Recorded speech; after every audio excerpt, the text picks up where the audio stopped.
Audit under GST. Today's webinar is being organized by DGTS Delhi Zonal Unit and Kolkata Zonal Unit.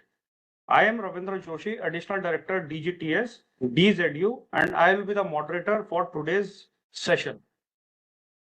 At the onset of the webinar, I would like to invite Shri Amish Kumar Gupta sir for welcome address. Sir is an Indian Revenue Service Officer of 2002 batch, and sir is currently serving the department as Additional Director General, DGTS, DZU, and KZU.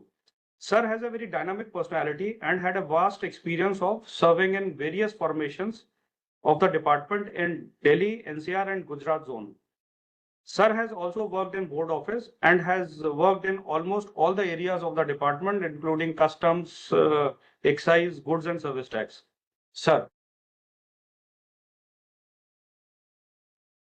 Thank you, Ravindra. First of all, a warm good afternoon and warm welcome to all of the delegates of this webinar. Special welcome to Shri Mahinda Ranga, Chief Commissioner of CGST Jaipur Zone. I've been working in I've earlier had a close interaction with Mr. Ranga, and our association goes long back. So as you all know that he's one of the very decorated officers of the department, very knowledgeable, and he has himself been a master trainer in the department. So this time I requested Shri Ranga to deliver the welcome address today. But apart from that, I should tell you that Mr. Ranga has a varied interest in the cultural ethos of the country. He's a travel writer. He's a multifaceted personality. He's written books. So I think he's the right person to address the webinar today. Coming to this, our initiative of GST. For last 1 year, we've been focusing on taking up basic topics in GST so that we are able to inform our SSCs about the provisions, about the different procedures and how to handle all those things. I'm right now handling charge of the Delhi Zonal Unit as well as Kolkata Zonal Unit. This time, our resource person is from Kolkata Zonal Unit. The keynote address is being given by the Chief Commissioner Jaipur Zone, and the clientele and the people who are listening to us is truly national. So in a way, our this webinar has gone national today. Coming to our resource person, Shri Arun Kumar Gupta, he has been delivering lectures for us for last some few webinars, and we have been noticing that his webinars are very detailed and well received by the participants. So continuing with that, we have again taken up the webinar with him again today. The topics we've been lastly for last 1 or 2 webinars we've been handling is regarding the how to first of all we started with how to handle the closing of accounts in GST from the side of the SSCs. Then we came to the how to reply to the audit queries and all those things. Now this time we have gone to a more wider thing that how to handle scrutiny and audit in the GST. So we are, as you all know, that we are actually the devil's advocate in the department. We are in the department. We look at all the things from the viewpoint of the SSC. So once, let's say, there's an audit or scrutiny is happening with the SSCs, then it is very necessary that they are aware that how to handle this, what preparation they should do, and what replies and all required to be given, and what are different types of queries and issues that come up.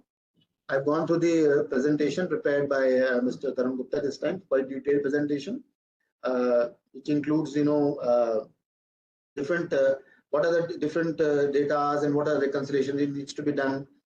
What are the different type of mismatches which are seen, on basis of which department gives notices or replies or queries to the our trade. He's also giving some input about the automated assessment which has started in the GST regime right now, in which basically the DGRM selects the assessees and the assessment is done by the department, but most of the part of it is automated. So with these words, I'll open this webinar and I'll hand it over again to Ranga. Thank you.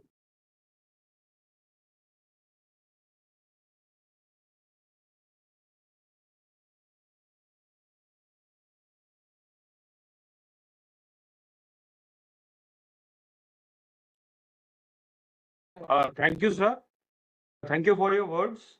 They are always encouraging for even us to conduct these webinars and make it more enriching and enlightening for all the stakeholders. Thank you again, sir. Now I am very happy to share that today we Shri Mahinda Ranga, sir. Sir is an IRS officer of 1990 batch and is currently serving as Chief Commissioner of CGST and Central Excise Jaipur Zone. Sir has a very versatile and dynamic personality. Sir has started his career with the Indian Revenue Service in Barmer, Jaisalmer, Rajasthan, on the anti-smuggling front on the Indo-Pak border, and thereafter served in various positions at various places in the country. Sir has been associated with several important initiatives of the department like computer-assisted audit, new audit system undertaken in collaboration with the Canadian authorities, and many others. As a master trainer of the GST, Sir has conducted many workshops, talks relating to GST during the GST rollout. Sir is also regular visiting faculty at National Academy of Customs, Excise and Narcotics and various other institutes and academies. Sir has also penned a book titled Morning Music, Sutras for Success and Happiness in August 2022. Sir has received multiple commendations, including commendation from the High Commission of Canada, commendation from the Estimate Committees of Parliament of India for his contribution, meritorious and distinguished services. Now I request Sir to kindly enlighten us with few words of wisdom. Sir.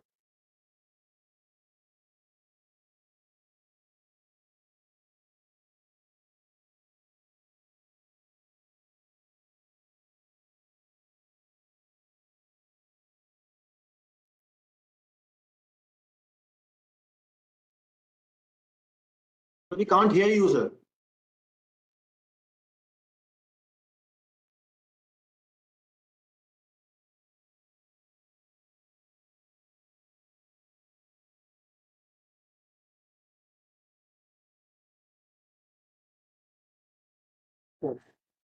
We're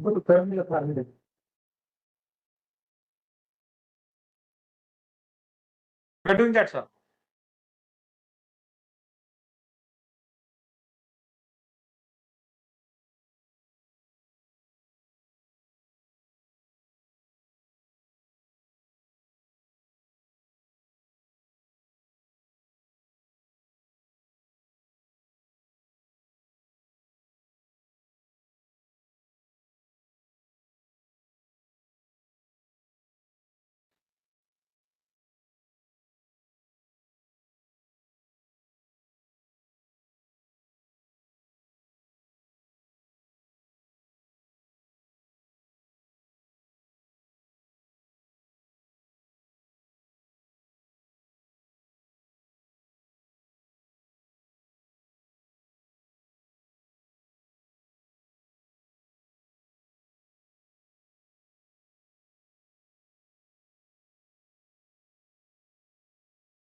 Sorry for the inconvenience. Due to some technical reasons, I think Sir is not able to connect with us. Kindly bear with us for 1 or 2 minutes. Sir will be connecting with us very soon.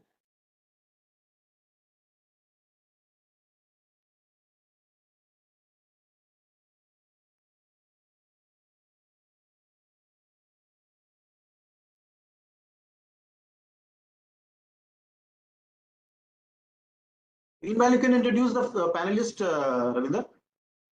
Right, sir. Right, sir.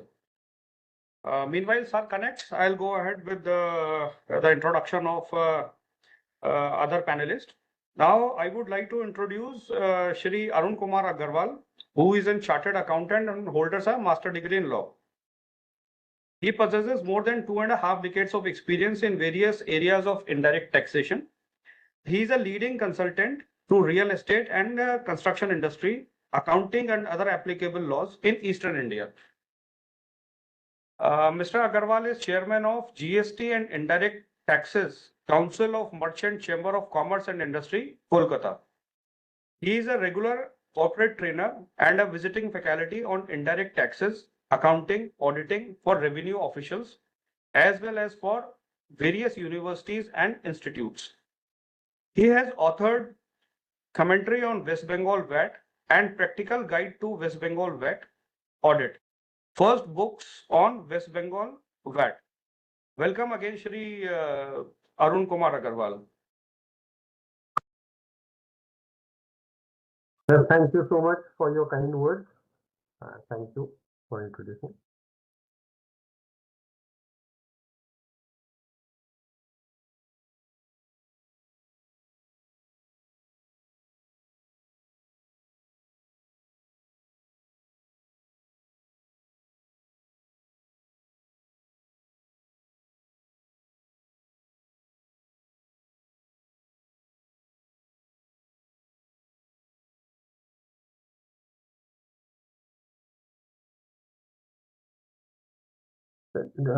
I'm sorry, sir. Do you want me to speak? Yeah, please. Okay. Sorry, I could not. Thank you, Mr. Joshi and team DGTS for giving me this opportunity to share my thoughts on the topic. It's a very pertinent topic, how to respond to scrutiny and audits, scrutiny notices and audits, etc. How to prepare and how to respond to that. And it's a very welcome initiative by DGTS, by Government of India, to outreach the taxpayers, professionals, and all alike on the topic. I'm sure it is going to help in building mutual trust amongst the department and the taxpayers. The topic, of course, since will be deliberated upon in detail by my dear friend Arun, so I'll not go into the topic directly at length, but just maybe, sir, few words of observations that when we are talking about scrutiny or audit, or for that matter even investigation also, as we all know that the law very specifically provides for 3 different fronts of verification, one through scrutiny, one through audit, and one through investigation. Similar was the case even in earlier laws as well. But sometimes we find that the procedure being followed by the department while taking up any of these exercises is not strictly followed, and that brings to various confusions or matters that gives occasions to taxpayers to approach the High Court at times. Also, we have seen some cases have gone even up to High Court saying that the procedure is not properly followed. So probably that needs a little more awareness on both sides, from taxpayer side as well as from the department side, as to when the law has been very specific about scrutiny, about audit, and about investigation, there are certain terms and conditions to each of these procedures to be taken up. So it's not free that any scrutiny leads to audit or it leads to investigation.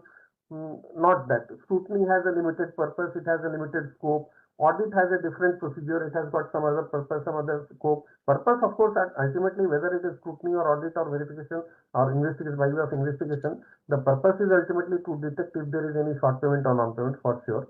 But all these 3 are having different parameters, different background on which it can be taken up, different limitations on the part of the officer and proper officer, as well as on the part of the taxpayers, and obligations also on the part of the taxpayer as well as on the part of the officer.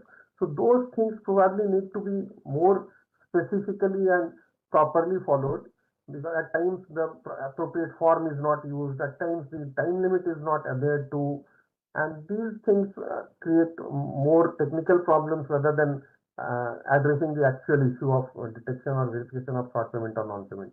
And quite sometimes it is brought to our notice, it comes to our notice that even the procedure is not followed, maybe even if at times when it is addressed to or escalated to the higher authorities, then it is rightly taken up in right spirit and accordingly it is modified. But otherwise, maybe at the field formation level, sometimes these issues are there. So those things probably need to be more taken care of. And from taxpayer side, of course, they should be aware of their rights as well as obligations and see that proper procedure is followed, proper forms are issued, because everything is now since online based on the portal. So the appropriate forms also need to be followed. Otherwise, sometimes some proceedings are taken up, but maybe it is not uploaded in the portal, and that might later on give rise to some other confusion, some other issues, and then to go more into the details of what have been the outcome and the proceedings and what has been done and what not. So those things could be avoided if appropriate procedure is followed, appropriate forms, etc. are followed. Apart from this, yes, on the various legal procedures or legal provisions associated with it and the entire detailed procedure, I am sure my friend Arun will cover in detail. So I will not go into details of it. Thank you very much, sir, for giving us an opportunity as a trade partner. I, on behalf of Merchant Chamber of Commerce, Kolkata, thank the team DGTS for giving us this opportunity. Thank you so much.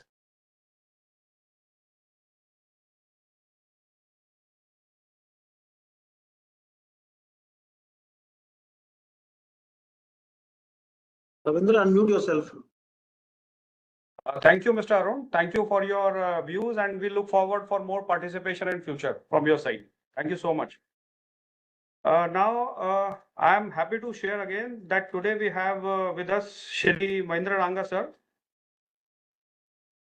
Sir is an IRS officer of 1990 batch and is currently serving as Chief Commissioner of CGST and Central Excise, Jaipur Zone. Sir has a very versatile and dynamic personality. Sir has started his career with IRS in Barmer, Jaisalmer, Rajasthan on anti-smuggling front on the Indo-Pak border, and thereafter serving in various positions at various places in the country. Sir has been associated with several important initiatives of the department like a computer-assisted audit, new audit system, undertaken in collaboration with Canadian authorities and many others. As a master trainer of GST, Sir has conducted many workshops, talks relating to GST during GST rollout.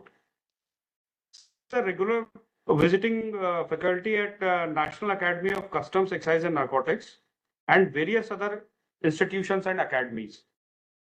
Sir has also penned a book titled Morning Musings, Sutras for Success and Happiness in August 2022. Sir has also received multiple commendations, including commendation from the High Commission of Canada, commendation from the Estimate Committee of Parliament of India for his meritorious and distinct service. And now I request Sir to please enlighten us with few words of wisdom. Sir.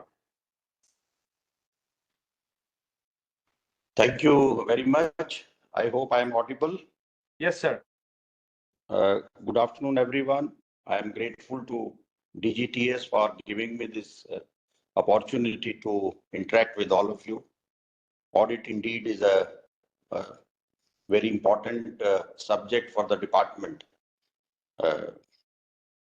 And a lot of people, they have to undergo audit at regular intervals.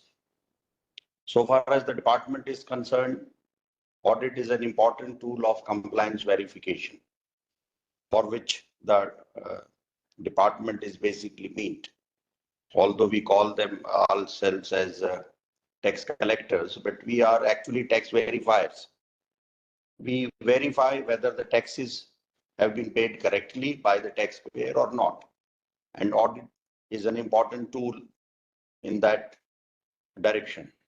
And in future, audit will become even more important and perhaps the main tool for verification of compliances.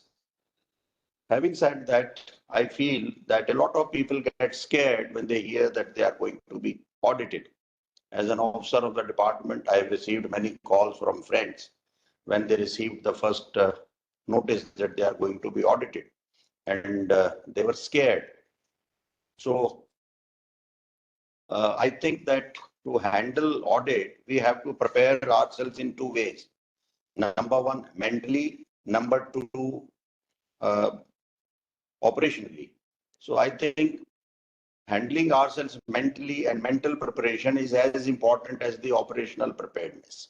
And the mental preparedness is more important for small and medium people, particularly those who are self-entrepreneurs and running their businesses. So to them, I would like to say that there is no need to get scared or get paranoid once you receive a notice for audit. The auditors have their own limitations. They have to work within the confines of law, and at best they can raise a demand if you have committed any wrong. Nothing beyond that. You or they are otherwise also, they are supervised from the highest levels and not supposed to harass the SSC in any other way. So please don't fear them. If they are not friends, they are not enemies either. They are professional tax administrators. They are supposed to be there for doing a job and help them in doing their job in a cooperative manner.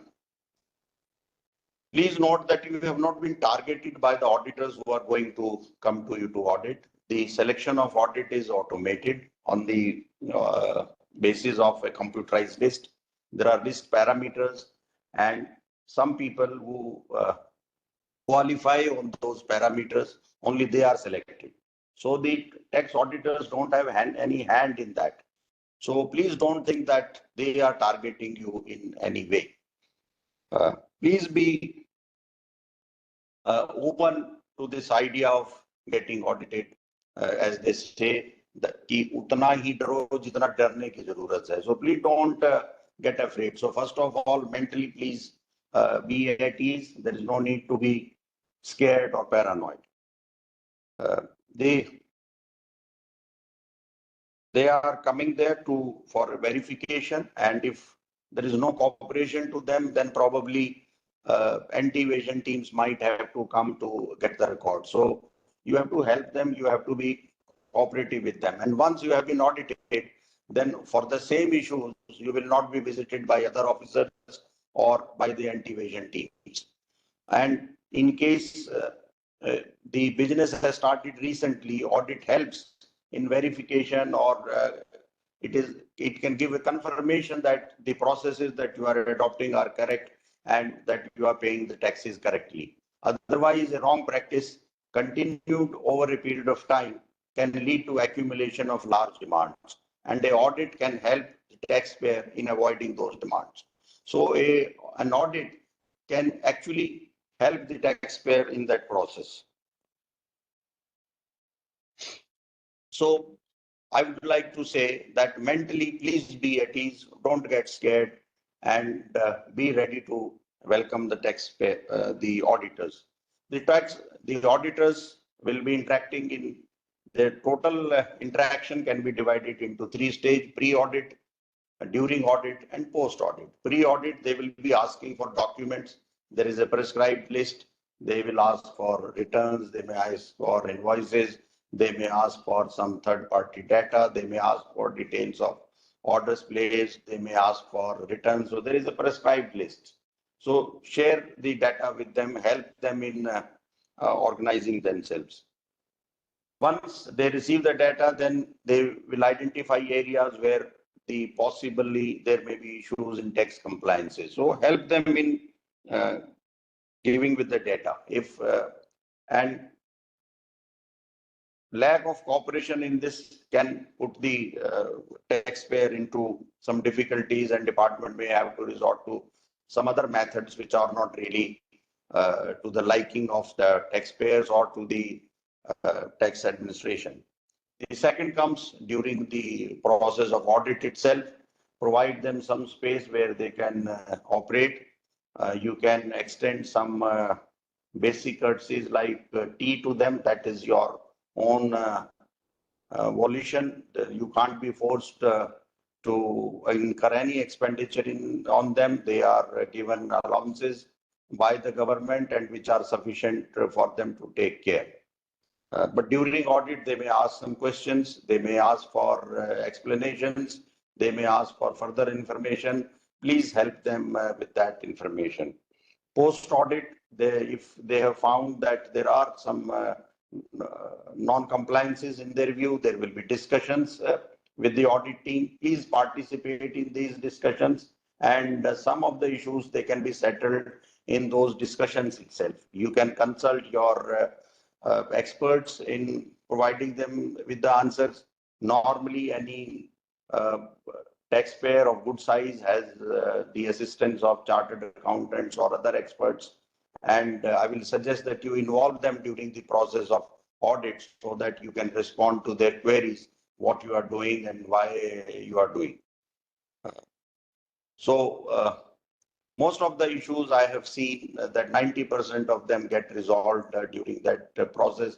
But still, if there are any issues and if you think there have been genuine non-compliances, there is no need to drag the issues for further litigation.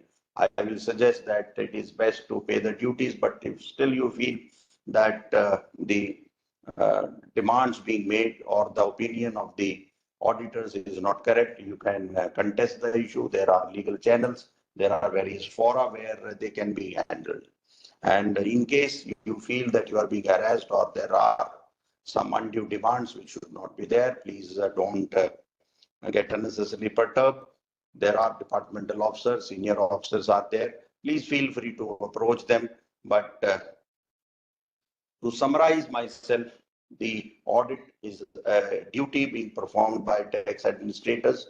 We want to do it in a professional manner, and your cooperation is key to it. Please cooperate with the tax auditors, and we should get, if there are issues, we should try to amicably resolve all the issues. That is my message to all. Thank you. Jai Hind. Thank you so much, sir, for sharing your valuable inputs and experience. And sir, we look forward to have you on board in future webinars to be. Thank you, sir. Now, for the presentation, I would like to introduce Shri Tarun Kumar Gupta, who is a chartered accountant, a company secretary, and MBA with major in business management. He has about 23 years of professional experience in the field of finance, financial management, and taxation. He is a master trainer on GST with the Institute of Chartered Accountants of India, guest faculty at National Academy of Customs, Indirect Taxes and Narcotics, Calcutta. Well, Shri Gupta, you can kindly begin with your presentation. Thank you. Namaste, sir. I hope I'm Namaskar. audible. Yes, yes. Okay. So, first of all, my sincere thanks to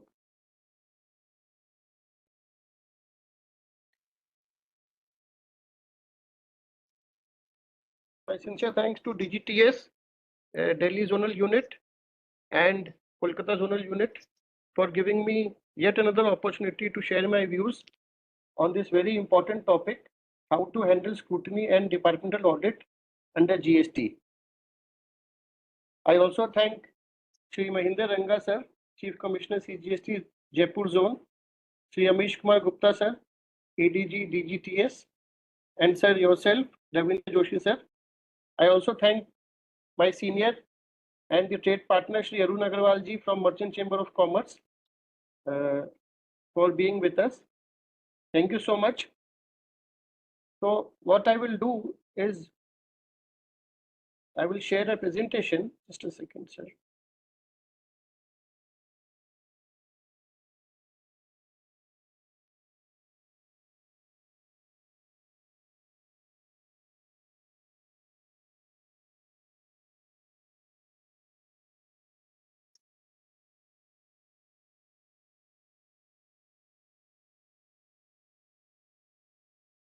So is my PPT visible in slideshow mode?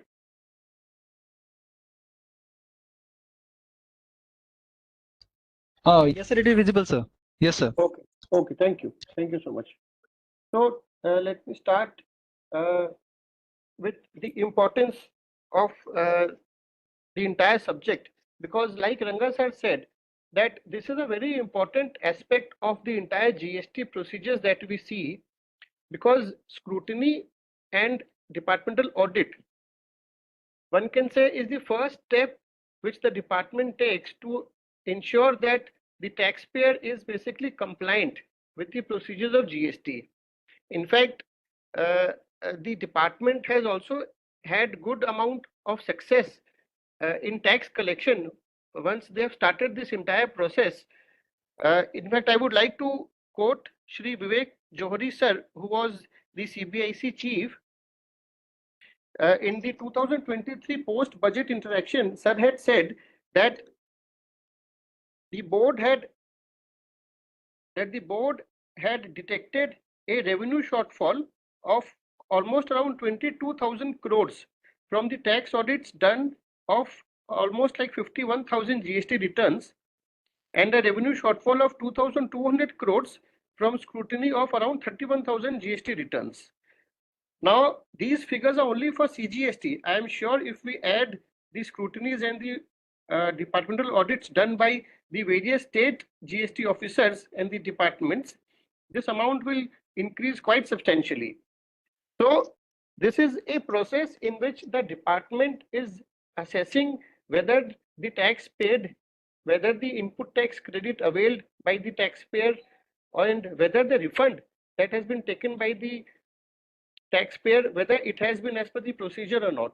Now, like our trade partner, sir, Mr. Arun Agarwal, sir, said that there are certain procedures. Now, it is very important to understand that procedures is very important under GST, because the GST Act, unlike any other act, it has in detail, it has mentioned what is the provision, what is the rule, what is the form number, and then the entire thing is on the GST portal.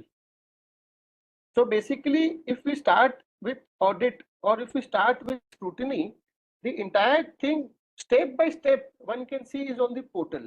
Like we will, once we get into the detail of the presentation, we will see that when scrutiny is done, it starts with ASMT 10, which is uploaded on the portal. When departmental audit is done, it starts with ADT 1, which is uploaded on the portal. So the portal is a great enabler, I would say, and it records the entire process at every step.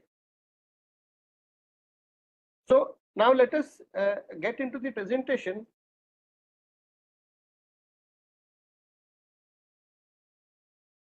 This is a disclaimer which the participants may note that these are the views of the presenter, and if there is any reference to the CGST Act, it also refers to the SGST Act, and for all legal purposes, please refer to the respective acts. Now, once we start the discussion, we will see that what is an assessment, because both scrutiny and departmental audit comes under the word assessment or the chapter assessment as per the GST Act. So what does actually assessment mean? We will see this. Then we will go deeper into the scrutiny of returns, the departmental audit of assessees, the questions that we as professionals we see are being faced by the taxpayers and how to handle them, and maybe at the end we will do the question and answer.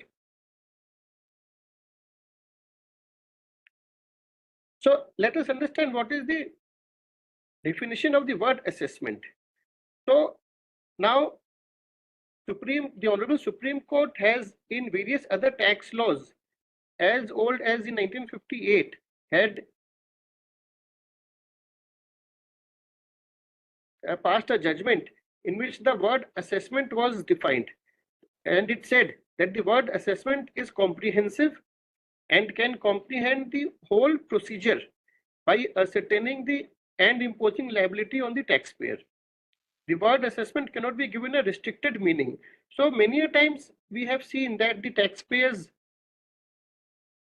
get into a conflict with the audit team or the scrutiny team by saying them, you know, that this is, you can't assess that, you can't look into all these procedures, your brief is this much, and they get into technicalities. So my suggestion to the taxpayers would be that based on this judgment of the Honorable Supreme Court, we cannot give any restricted meaning to the word assessment, and the departmental officers have the power to look at all the aspects under GST and to ensure that the assessment is correctly done. Further, we see that the term assessment is flexible, capable of many meanings, and it will take its color from the context in which it occurs. It will signify computation of taxable value, liability to pay tax, interest or penalty. So various high courts in various cases, they have said that the term assessment is quite a, you can say, a universe of the entire procedures, and the audit team or the scrutiny team, they can go into various facets of assessment and determine what is the outward tax liability, what is the input tax eligibility, whether refund was eligible or not, whether late fees was applicable, interest payable, penalties payable. So all these things can be checked by the scrutiny and the assessment audit team. We further see that the word assessment can have a very comprehensive meaning. It can comprehend the whole procedure. So I'm just trying to make the taxpayers aware that in various judgments of the Honorable Supreme Court, assessment has been defined to have a very comprehensive meaning. It cannot be given a restricted meaning. That is what is the object of showing these case laws. In fact, the word, it has also been held that the word assess itself has been held as a comprehensive word, and in a taxing statute, it often means the computation. See, it is very important. The Honorable Supreme Court in the matter of Bhopal Sugar Industries has said that in a taxing statute, it often means the computation of the income of the assessee, the determination of tax payable by him, and the procedure for collecting or recovering the tax. So taxpayers may note that these judgments are also applicable in the case of GST, because we are dealing with a taxing statute, and if something has been held in an earlier in another law earlier, it's also applicable generally in GST. So what does assessment mean when we come to the GST specifically? Like I have been saying, it means the determination of tax liability, that the tax liability needs to be determined under an act, which is basically whether the payment is done to be done under CGST Act, SGST Act, IGST Act. So which act requires that payment? It is for a period. So we have been seeing that scrutinies and audits have been coming for the entire financial year, maybe 17, 18, 18, 19, 19, 20, and like that. That the notice for determination of tax needs to be issued. So the notice has to be issued, which is the show cause notice after the completion of the scrutiny or the audit. And assessment includes original assessment, revised assessment, provisional assessment, and all types of assessments. So this is the overall context of the word assessment that we have as per the GST Act. Now when we come to the scrutiny or the audit, so let us see what is happening. So generally when a scrutiny starts, so we receive an ASMT 10 from the department. Now ASMT 10 has been generated by the, is based on the returns that the taxpayer has filed. Maybe it is GSTR 3B, GSTR 1, GSTR 9, 9C, the e-way bill data, the e-invoice data. So the scrutiny module looks at all of them, and it is an automated system. There is no human intervention in this. So the scrutiny module will collect the data of each of the parameters and reflect it on a chart type of a thing. So it will, so if I take an example, so if I am saying, say, outward supply, so the scrutiny module will show that what is the tax and the taxable value that has been shown by the taxpayer in his GSTR 1, GSTR 3B, 9, 9C, maybe e-invoice data, e-way bill data. So all these will be reflected on that thing, and the module will take highest of all of them and say that if this is the taxable value as per the highest of all the above, and what has been paid, so in 3B, so that is deducted, and the demand, if any, is shown in red. The colors of the scrutiny module will be in red. So it will show that out of all these 3 acts and cess, out of all these 4, this is the shortfall. And similarly, we will have it for the input tax credit and other things. Now, the issue that as a taxpayer we face is that we have to deal with lots of data. And this slide basically shows that we have data of 3B, 1, as I said, 2A, 2B, 9, 9C, E invoice. Now, apart from this, we also have some other data, which is, there is a mod, in one of the modules of the GST portal, we have a tax comparison table. So that the data is also available in these tables. Then we as the assessee, we also have our books of accounts. Now, there are also third-party data, like the data of my supplier or my customer. Now, if I am also dealing with a government department, so say, for example, I am paying royalty on, say, on reverse charge basis.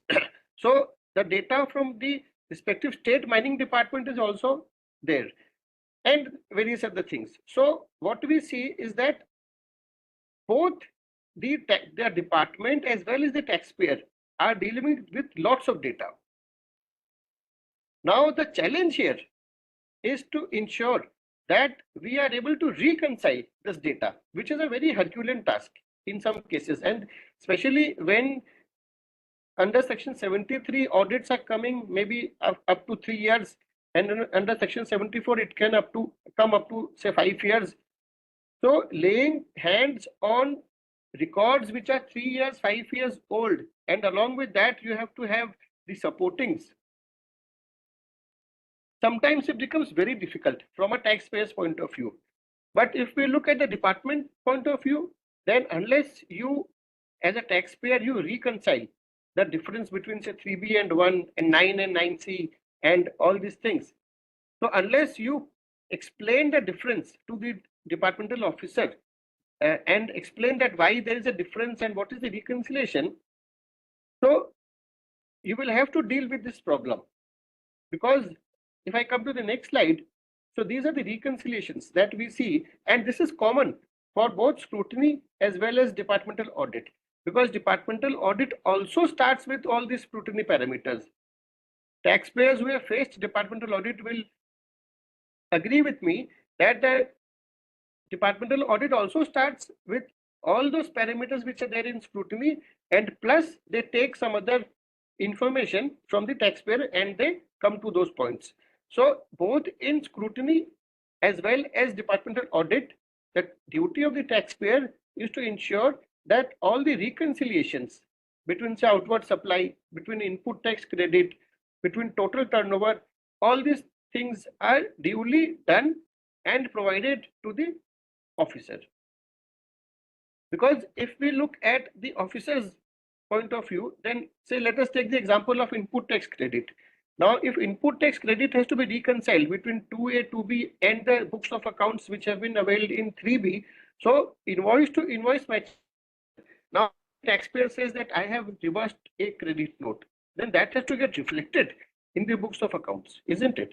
And this has to be shown to the officer that, sir, if I produce the ITC register for a particular year, you can see that this credit note has already been reversed in my ITC register. I may have taken net ITC in my 3B, and hence the reversal is not getting reflected in 3B. But when I have taken net ITC, this effect of this credit note has already been taken. So this has to be shown to the officer, and once the officer obviously sees that yes, you have already reversed a particular credit note, he will give you relief. So like Ranga sir said in the beginning, that you need not be fearful of the scrutiny team, of the audit team. उतना ही डरिए जितना आपको दरकार है, what is required. But what is important is that you have to complete your duty as a taxpayer, because scrutiny and audit is as much as a duty of the taxpayer as it is of the departmental officer. It is your duty also to ensure that the entire process gets completed within time. Because if as a taxpayer you don't cooperate with the departmental officer, obviously the departmental officer will have to take the next step, which is like provided in the act, that if he starts with scrutiny, he can go up, he can suggest an audit, he can suggest a investigation. So if he does audit, starts with audit, he can go to investigation, and then this notice under 73 or 74 can be issued. So the departmental officer will keep moving ahead, and it is the duty of the taxpayer to ensure that data and reconciliation is given to him at all times. So if we look at the slide, we see that for outward supply, there has to be a reconciliation between 3B and 1 and e-way bill and e-invoice, etc. For input tax credit, 3B and 2A, 2B, 2A, 2B with the purchase ledger, 2A, 2B with table 8A of GST 9. Now, on this points, let me specifically say that one thing that the taxpayer should ensure is that your GST return should come out from your accounting system. Now, let me explain this point. You see, many a times especially for small and medium practitioners, firms, what we do is that we prepare our records on Tally. Now, Tally has a very good feature of preparing the 3B, 1, 9, 9C and all these returns on the system. Now, if you at least ensure that the 3B and 1 is prepared from Tally and that data is extrapolated to the GST portal and it matches, majority of your issues which may come up later, maybe up to 3 years or up to 5 years, will be taken care of, because you will have at least the entire breakup invoice wise in your system. If today your GST return does not match with your books of accounts, it becomes very difficult to do transaction by transaction reconciliation, because you yourself don't know that how the figures in the returns have come if it doesn't match with your books of accounts. So you should stop doing any backdated entries, because if you do any backdated entry, the return will not again match with the books of accounts. And if you are doing any such transaction after filing of the return, then you keep a record of such transactions so that you can find out the mismatch when the question is asked. So this is my suggestion to the taxpayers who are listening to this webinar, that please ensure that your GSTR 1 and 3B comes out of your accounting system. Majority of the small SMEs, they maintain books on Tally. So Tally has this feature, but if you don't maintain books on Tally, then all other softwares also have such features like SAP and Oracle. They also have their features in which GST reconciliation or GST return preparation modules are available. So take it as a very important point that your returns should match with your books of accounts. If you ensure that is done, then majority of your reconciliation issues will be taken care of. Now let us come to some important points of GST scrutiny returns that are there, because if I see this slide, so then we have 13 such cases. I will take the important ones so that we have some time for question answer also at the end. So the scrutiny, what does scrutiny basically check? The first one is any mismatch between your outward taxable supply, between your 3B and 1. Now, we always have this question in mind many a times. You see, let us take an example. In my GSTR 1, I have shown 100 rupees as tax. In my 3B, I have shown say 80 rupees as tax I have paid. So there is a mismatch of 20 rupees. But what I have also done is when I had filed my GSTR 9, I had reconciled the GSTR 1 with my books of accounts, and I had declared only say 80 rupees in my GSTR 9. So what do we have? GSTR 3B is 80 rupees, GSTR 1 is 100 rupees, GSTR 9 is 80 rupees. Now the department and the scrutiny module, what will it say? It will take higher of the three. So it will say that your outward supply liability is 100 rupees. You have paid 80 rupees. So you pay 20 rupees. The taxpayers say that yes, my GST 1 was 100 rupees, but after that I have done some amendment. I have say issued credit note, and hence my books of accounts show only 80 rupees, which is reflected in my GST 9 and 9C as 80 rupees. But still the department goes on and raises the demand. Now the point which the department takes is that when you have deflected invoices in your GSTR 1, the recipient has taken input tax credit. And so unless you are able to show me that your recipient has reversed the input tax credit, or based on your credit note, you have raised the credit notes, or you have done the amendments invoice wise, you will not get the relief, because there is always a question of excess ITC that can be availed by the recipient.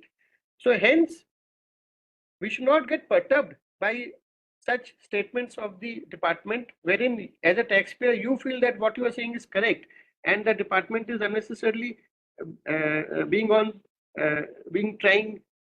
unnecessarily trying to be hard. But what we should also ensure is that the department also has to fulfill its duties to ensure that no undue benefit is taken as input tax credit. So my suggestion to the taxpayer is that in such cases, please show the copies of credit notes, please show the amendments that you have done invoice wise, and show it to the concerned officer. And I am sure once you are able to explain the difference between GSTR 1 and 9 and how it has been reversed, I am sure you will get the relief. The second point is mismatch between the tax liability shown in 2A for reverse charge and that what has been paid in 3B. So what happens is that if you are taking any service or any goods from a person who is registered, but the transaction is on reverse charge, he will show that the transaction is on reverse charge and it will appear in your 2A and 2B. Now you as the assessee, it is your duty to check this on a monthly basis and pay the required tax under reverse charge basis. So this scrutiny module, basically this point checks this point is checked by the scrutiny module, in which this auto-populated data of reverse charge is checked with what has been paid in 3B. And if there is any difference, obviously that has to be paid or explained to the proper officer. Similarly, mismatch in ITC availed in respect of inward supplies from ISD. ISD is Input Service Distributor. So if there is any mismatch of what has been availed in 3B versus what has been auto-populated in 2A, then obviously there is a difference and it has to be explained or the demand has to be paid. Now, point number 4 is the most important in terms of input tax credit, because all other ITC that we avail in 4A5 of 3B has to be matched with my 2B on a month-to-month basis. So any mismatch has to be on a month-to-month basis, has to be explained in 2B. But when I am doing this entire exercise for the financial year, then I have to take 2A, because the numbers that are getting populated in GST 9 is from 2A and not from 2B. So taxpayers may note that when you avail your input tax credit in 3B on a month-to-month basis or a quarter-to-quarter basis, then you have to check this entire thing with 2B. But if you are liable to submit your 9 and 9C, then you have to check it with 2A. That is, so this difference is very important. And taxpayers will also note that this entire exercise has to be done on an invoice-to-invoice basis. The scrutiny or the departmental audit will start from the difference, from the overall difference, but it will go on to the invoice-to-invoice basis, and this matching or reconciliation has to be done on a invoice level. Mismatch in taxable value as per the TDS and TCS returns. So we are aware that under section 51, if I am supplying anything to the government, then the government is when they make the payment, they deduct 2% TDS. And similarly, if I'm working with a e-commerce operator, then when I am getting payment, the e-commerce operator is liable to deduct 1% TCS. So if there is any mismatch between the deduction in TDS or TCS with my declaration of outward liability, that is checked by the scrutiny module in point number 5. Point number 6 mentions about the liability on account of outward supplies in 3B with the tax liability as declared in e-way bill. So e-way bill, we are aware that it has to be issued, and if there is any mismatch between what I have declared in my 3B and the e-way bill, then that is highlighted in the scrutiny module in point number 6. Cases of claim of ITC in respect of suppliers from taxpayers whose registrations have been cancelled.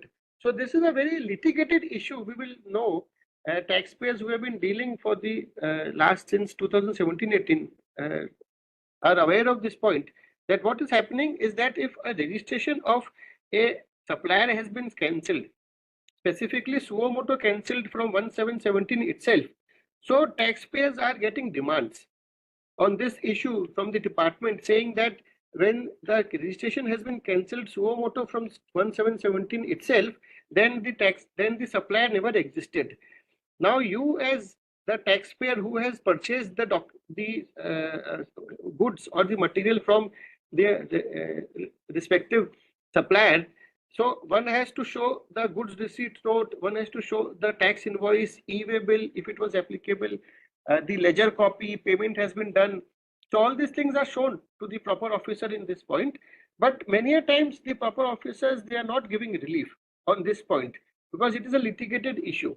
So one has to see it on a case-to-case basis how the proper officer he deals with this. But overall, I can say it is a litigated point. Point number 7.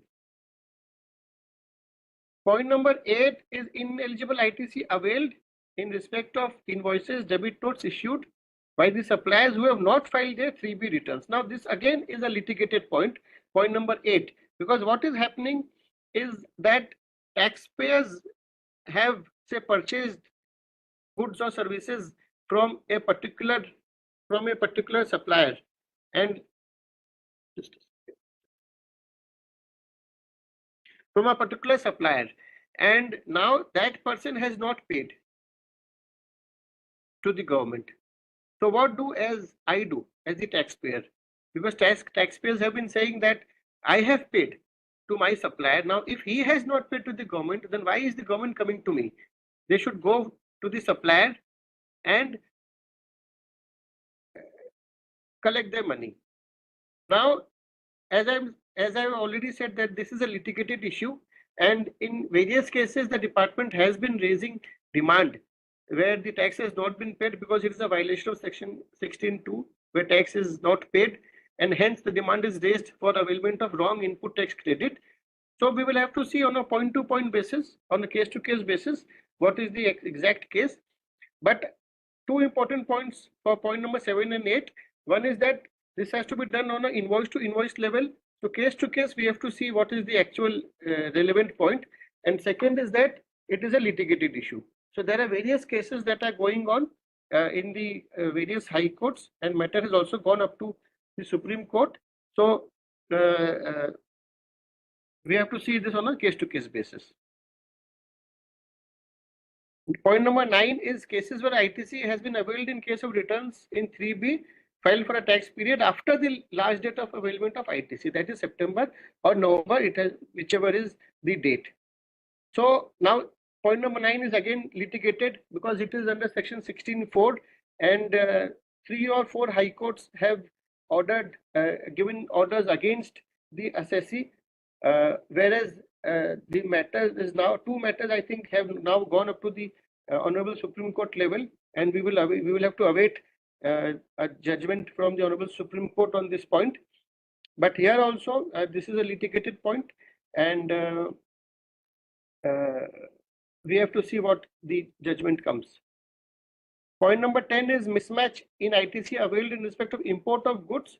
So when a person imports goods, he pays GST on the import of good, which gets auto-populated in 2A and then it has to be availed in my 3B.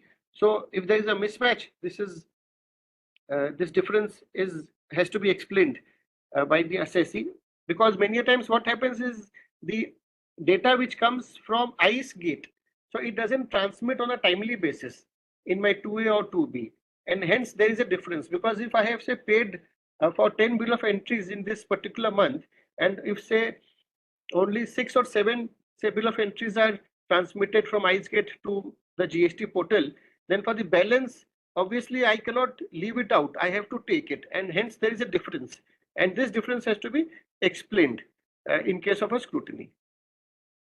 Reversal of ITC is very important. Rule 4243, which basically says that ITC is not available if it is not for business purpose. ITC has to be reversed proportionately, and ITC has to be reversed for capital goods used for both taxable as well as exempt services or goods. Now, there is one basic issue that taxpayers are facing on this point specifically. So you see, what does Rule 42 say? So let us take an example that I have a total turnover of say 100 rupees, out of which say 80 rupees is taxable turnover and say 20 rupees is exempt turnover.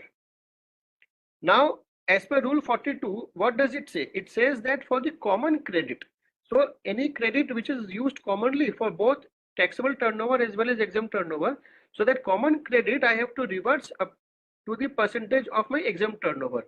So if my exempt turnover is 20%, so the common credit I have to reverse 20%. But what is happening is that scrutiny module, what it does is that it takes the entire ITC that I have availed in my 3B as common credit.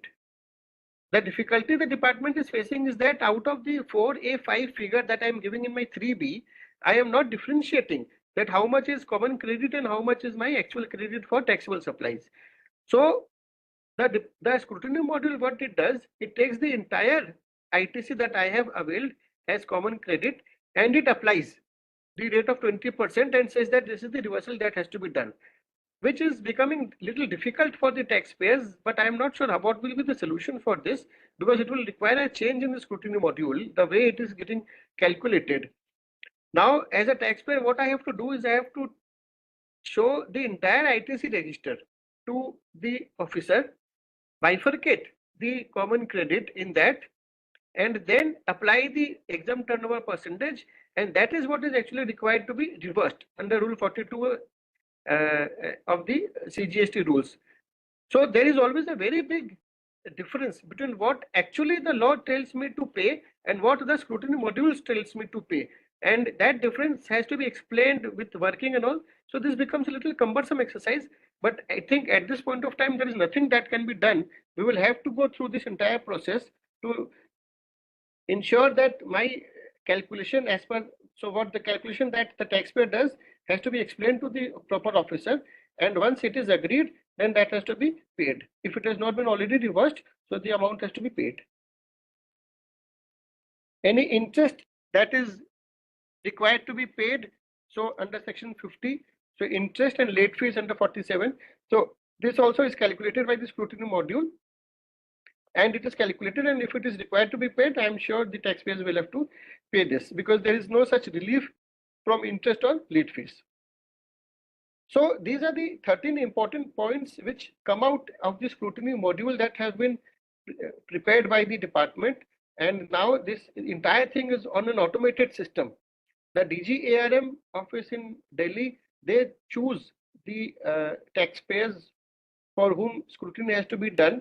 They prepare the entire report, and that report is available on the dashboard of the proper officer.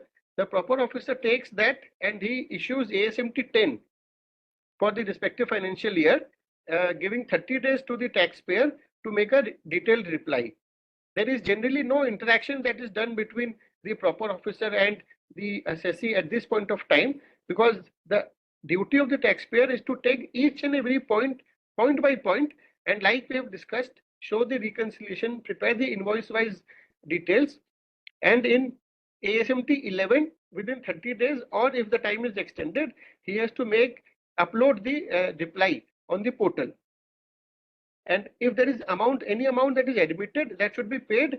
And if anything is disputed, that should be clearly mentioned. The proper officer will then go through the detailed reply in ASMT 11 and then take his appropriate action. So either he may drop the proceedings if he is satisfied and tax has been paid and well explained.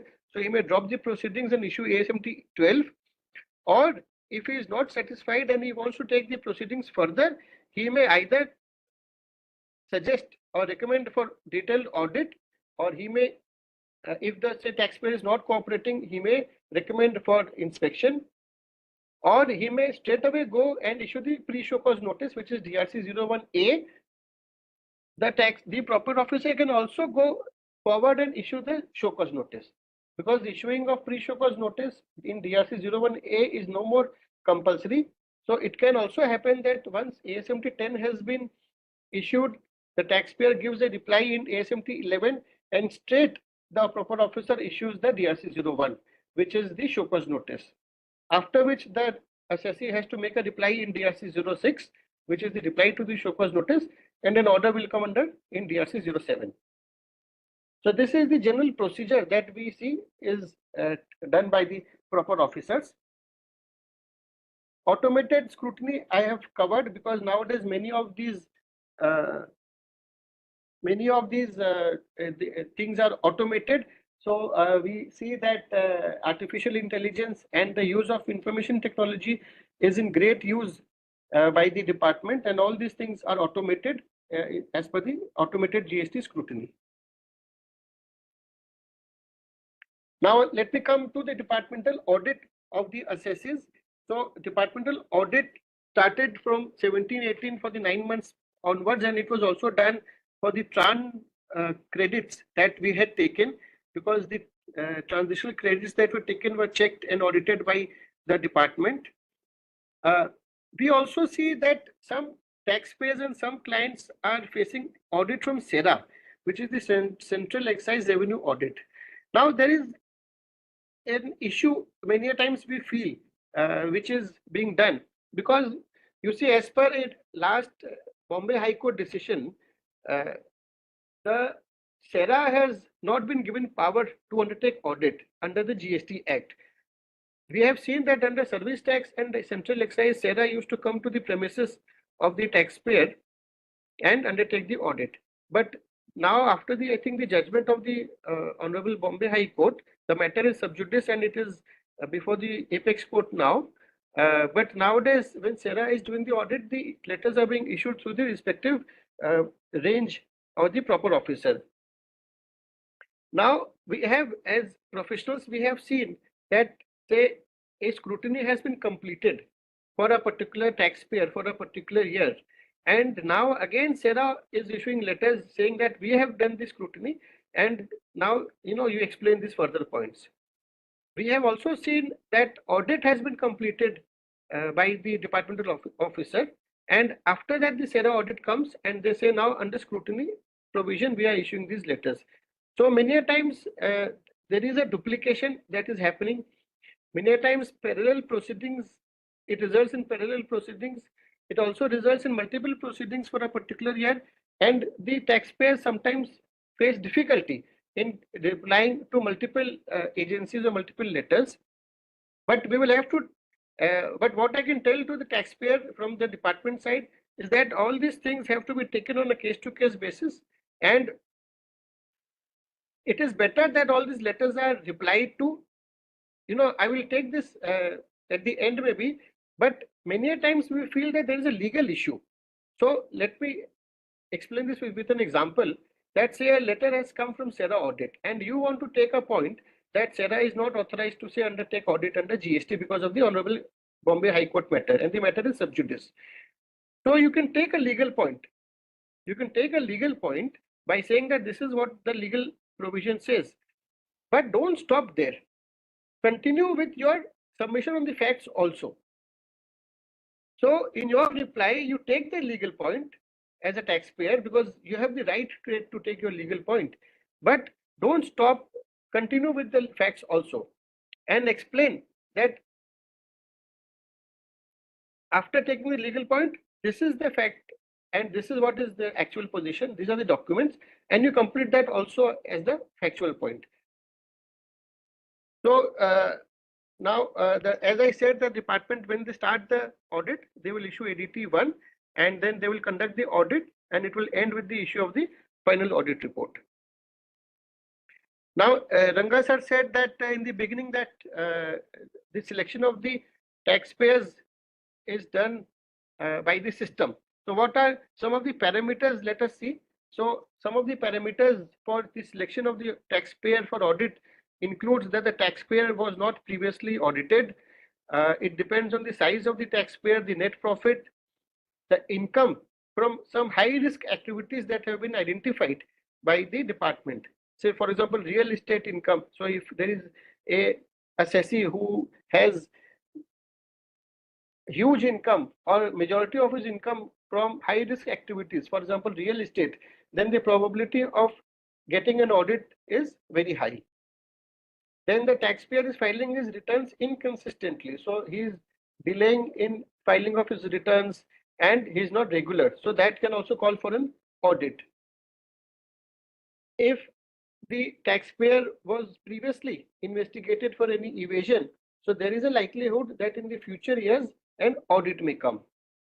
And if the taxpayer is receiving notices from other government agencies, like maybe income tax or maybe ED or CBI or any other government agency, then there is also a likelihood that the assessee's file for audit may be selected under GST.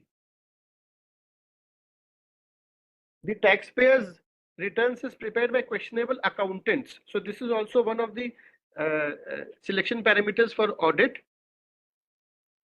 Specific sectors, so assessees of all specific sectors, for example, real estate so all assessees of a specific sector can be selected for audit. The taxpayer has multiple branches or multiple activities. So if a company or a taxpayer has multiple branches or is doing multiple activities, so the likelihood of audit is high.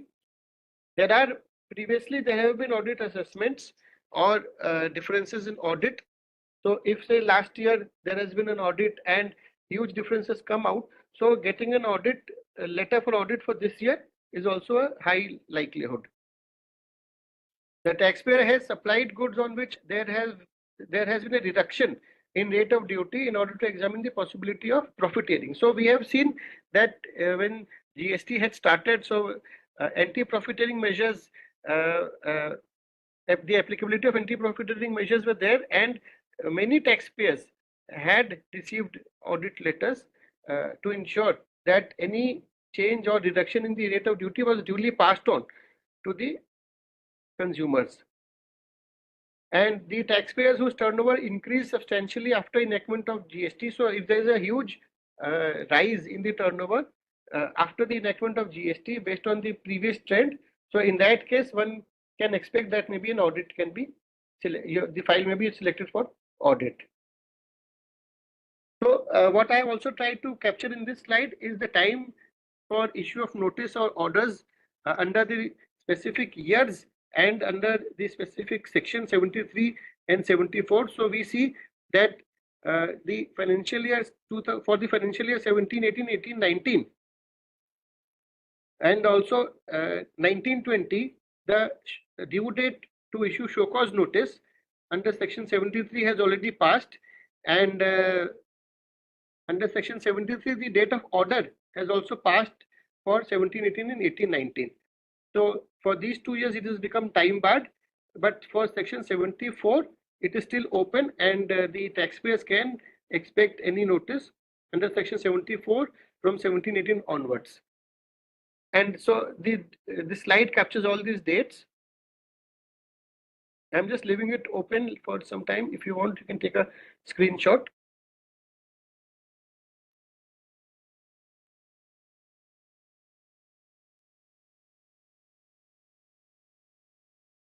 So what are the questions that are being faced by the taxpayers? Some of these issues or questions that the taxpayers face are that assessment and audit is being initiated without following the process of law. That is, so you see, we have seen as a consultant, we have seen many a times that assessment is initiated, but ASMT 10 is not issued. Or even if ASMT 10 is issued, it is not uploaded on the portal. Similarly, ADT 1 is not issued, or ASMT 12, which is the order, that is not issued. So many a times, like Mr. Arun Agarwal had said in the beginning from the trade, that the process of law which is there in the GST Act and the procedures, that should be followed. That many a times we have seen that field formations at the central level and also at the state level, state officers, both of them, so they are not following the exact process, and the assessees are also facing an issue of both offline and online. So many field formations are doing everything online, sometimes they are doing it offline. The notice is issued in online mode, but the order is not uploaded. So that has to be, so appeal has to be filed in the offline mode. So there is a disconnect many a times in the entire process, and people face this difficulty of online versus offline. Because if one has to follow online, then he has to keep a track of the SMS and the email addresses, emails that come from the GST portal. If one has to track offline, he has to ensure that all letters that are received at the registered office of the assessee are tracked and it reaches the desk of the right person. So many a times there becomes a little disconnect if both the processes are followed. The second point says that many a times the records and documents are being sought under Rule 5618 from the assessee without saying whether it is an audit or an assessment or investigation. So the assessee who is bound to produce all the records and everything to the proper officer, he doesn't know whether he is undertaking an assessment, scrutiny assessment, or an audit or investigation. So that point becomes unclear, because unless the taxpayer knows that what is the procedure, what is the process that is going on, he doesn't know what are the rights that a taxpayer has, because every section has different rights of both the proper officer as well as the assessee.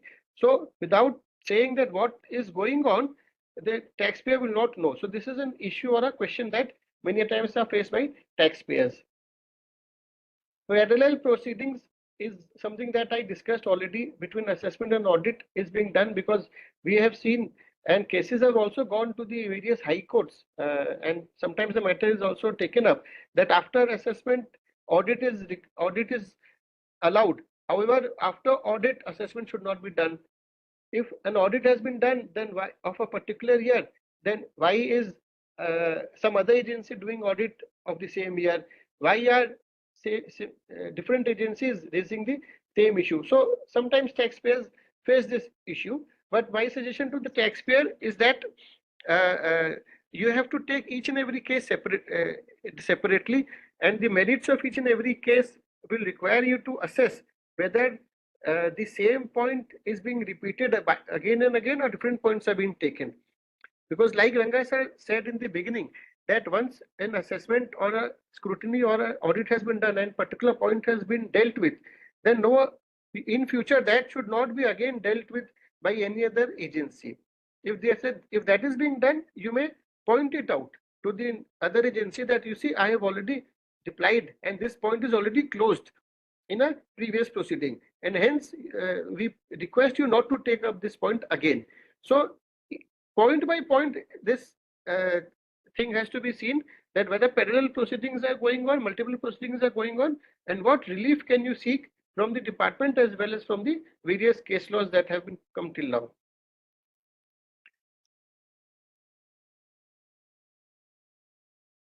Sometimes taxpayers are also facing this issue, and recently one circular has also been issued. I think one instruction has been issued that whatever documents are already available on the portal, they should not be sought by the departmental officers from the taxpayers, because unnecessarily taking out copies of 3B, 19C, 2A, 2B and giving it on hard copies and all, unnecessarily it is creating confusion between the departmental officers and the taxpayer. So the department has also said to the proper officers that such Just a second. That such documents may be taken from the portal.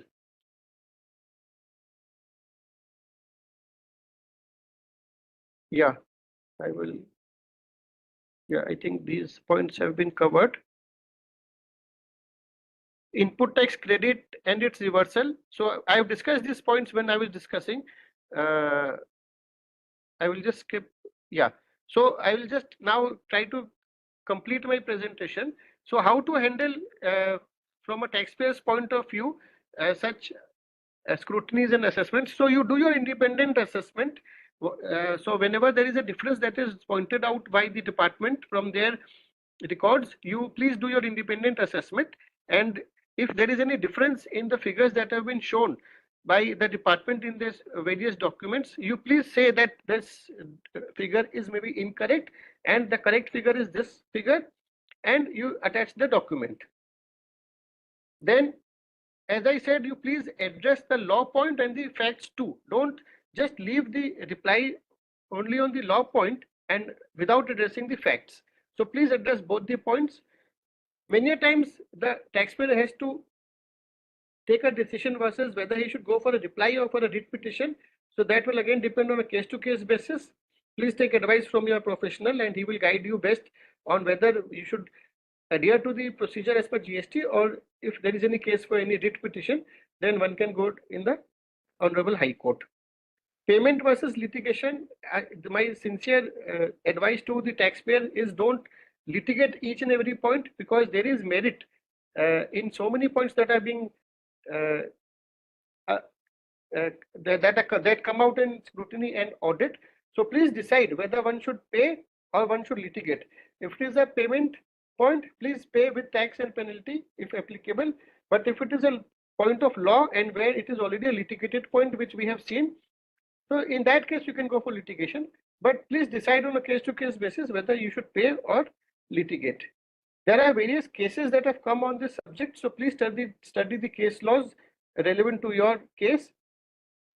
There are allied laws which have an influence in GST, so please study that also when you are making your reply.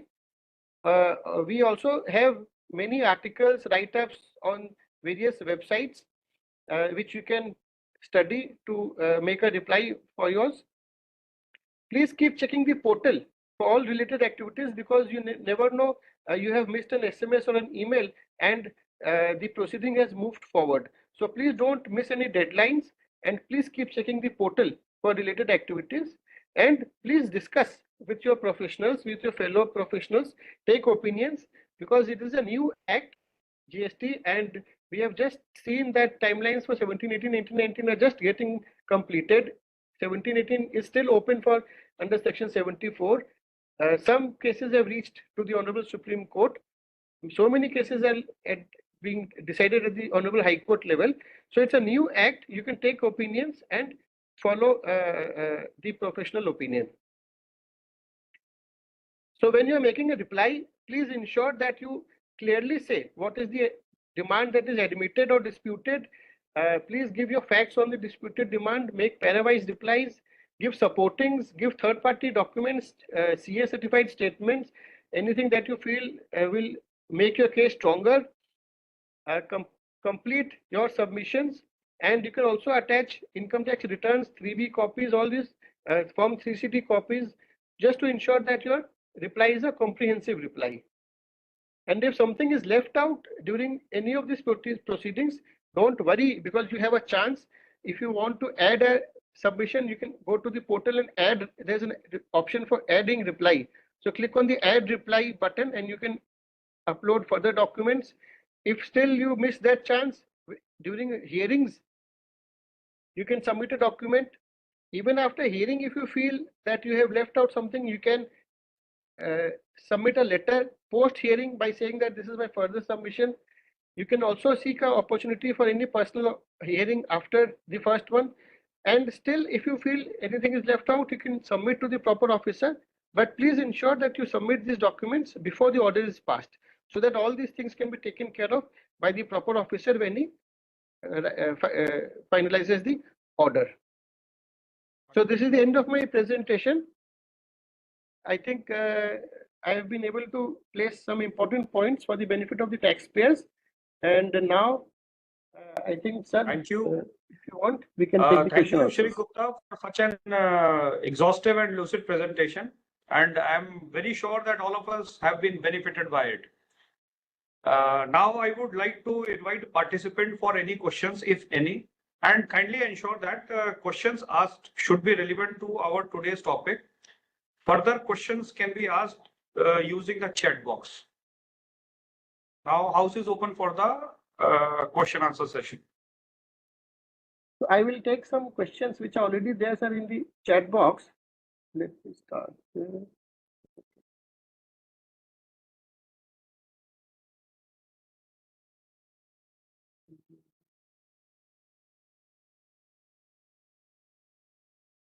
Yeah. Someone says price increase original invoice issued April debit note issued March 1st. It's applicable for interest. Price increase original invoice issued April debit note issued for March till. Is interest applicable? I think answer is yes, because if it is a debit note, then the liability will start from the first day itself. Many a time department just mentioned that there is a difference of XYZ amount and that amount could not be matched from anywhere. Why there is no responsibility on? No, so you see, I've addressed this point because you see many a times the departmental officers have to rely on the data that has been given by DGARM. Please understand that the departmental officers also have some limitations, because many a times we, like what you say is correct, that one data has been given to you in the scrutiny module, say, which says your e-way-bill value is this much, X amount. Now, if you approach the respective proper officer for the details, he may not have that because that data has come from DGARM. Doesn't matter. The issue is that there is a difference. So as a taxpayer, your duty is that you first say that data as per the scrutiny module is maybe incorrect because this is not the actual data. But so what is the actual data? You say that this is the actual data and you give your supporting document for that. That the answer that the data is not this, it is actually this. And for that, you do the reconciliation. So as a taxpayer, you do your duty if you're not getting any say, detailed breakup from the department. What to do if you have received the notice from the center department and state department for same period for assessment to which department? No, you see, all assessees have been allocated to either center jurisdiction or state jurisdiction. Now, generally, what we have seen is that the scrutiny notice and departmental audit will come only from your jurisdictional officer. It is only enforcement, which is maybe the investigation or search or anything like that, or anti-evasion, that can come from any of the respective departments, because the officers have been cross-empowered to issue such notices. But since we are dealing with the topic of scrutiny and departmental audit, majority, we have not seen any scrutiny or departmental audit from any other office other than your say proper officer, jurisdictional officer. Can scrutiny notice issue post DRC 07 issued after audit completion under section 61 and audit concluded? No, it doesn't happen like that, because like I have said, that once the order has been passed under section under DRC 07, after the completion of scrutiny or the audit, then generally the proceedings don't start again with section 61, or audit doesn't start for that particular financial year. If it is happening, then you can take it up with the respective proper officer, but generally it doesn't happen that way. In some cases, we see that the amount of tax mentioned in two-way column of the tax liability and ITC comparison sheet shown on GST portal is completely different. Yes, it happens because like I've said, that there is a mismatch in data that happens, and so it is your duty to actually say which is the right one and then reconcile it.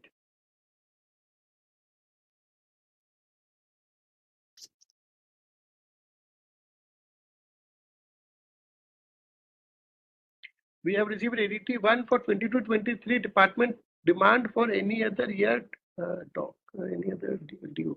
Sorry, I have not got this question. What about penalty tax determined during audit? Yeah, so penalty as per 73 or 74 will be applicable as per the assessment of the proper officer. Sir, we have got assessment order for 17, 18 and 18, 19. This period was new for everyone. In that case,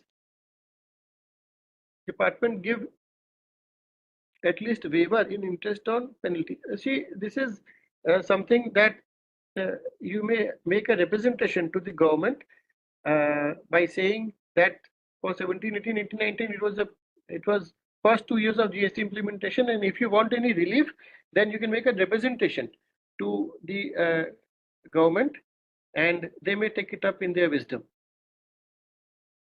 My query is not related to today's topic. Still, if you may reply. No, I think we'll restrict ourselves to today's topic only. In some state tax authorities insisting to take all the ITC in 3B which are reflected in 2B in reverse, which are not pertaining to the respective GST, and whether it is correct as per law. Yes, I think you see from August 2022, the format of 3B has changed, in which basically one has to avail the entire ITC that is auto-populated in 2B, and then you have to do the reversal in 4B1 or 4B2 as maybe permanent reversal or temporary reversal. So, and especially you see in case of IGST, it is all the more important because unless you claim the IGST in your 3B return, the clearing doesn't happen between the state and the center. So that money remains with the center. So many a times the state officers will coordinate with the taxpayer and tell them to avail the entire IGST at least in your 3B and then do the reversal in your 3B so that you take the net ITC only.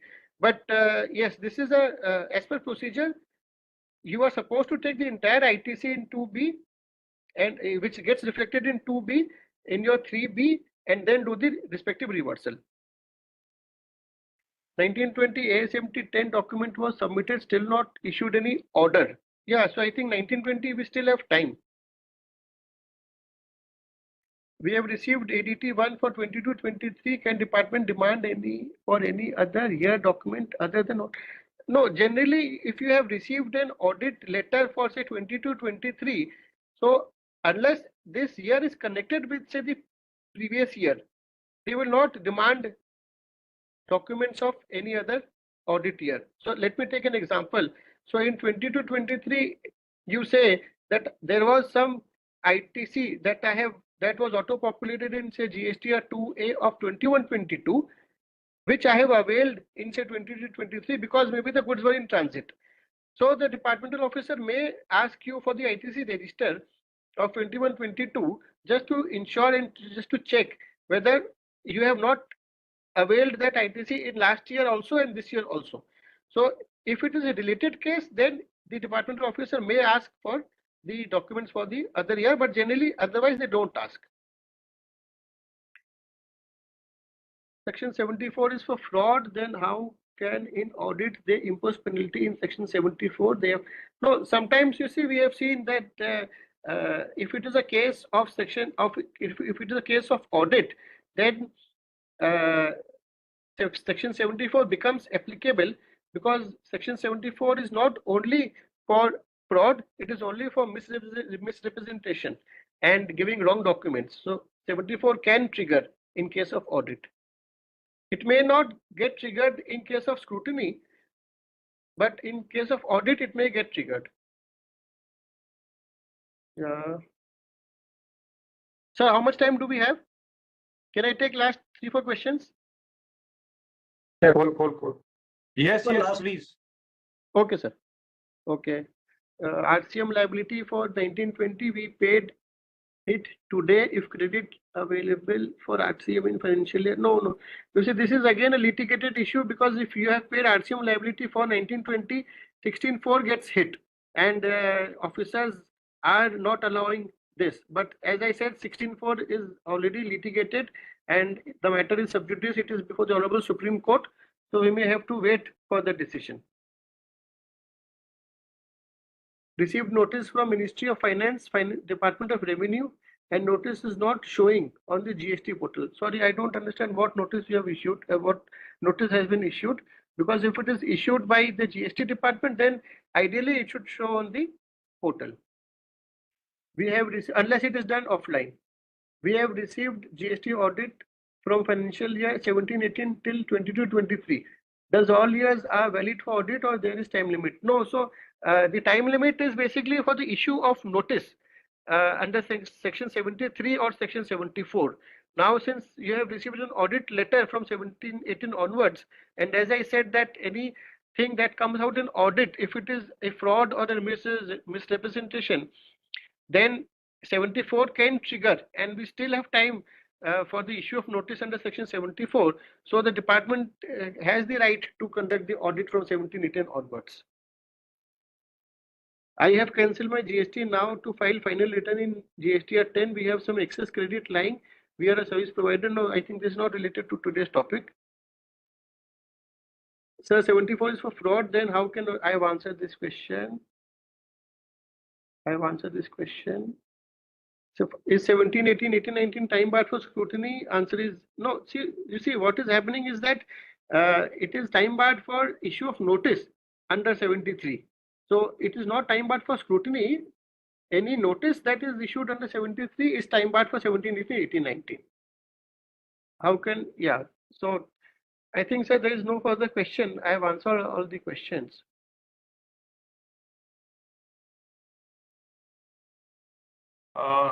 Thank you, Mr. Gupta, for such an exhaustive and lucid presentation. And I'm sure that all of us have been benefited by it.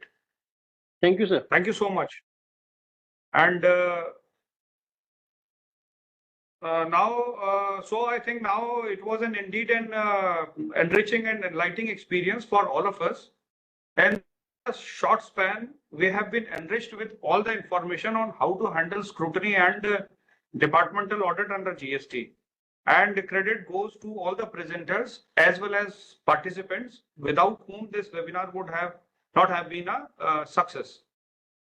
To conclude, a sincere thanks to Shri Mahinda Ranga sir for taking out his time of his busy schedule to educate us on topic and putting in efforts for making this session a success. Thank you so much, sir. Also, we are thankful to our ADG Shri Amish Kumar Gupta sir for his time and inputs. Thank you so much, sir. On behalf of DGTS DZU, I take this opportunity to propose vote of thanks to those who have directly and indirectly contributed to this webinar on how to handle scrutiny and departmental audit under GST organized by our department. Also, thanks to Shri Arun Agarwal ji for sharing his valuable inputs, and special thanks to Shri Tarun Kumar Gupta for his presentation and that made us understand the topic so lucidly and in such an easy manner that we all are appreciating or very well.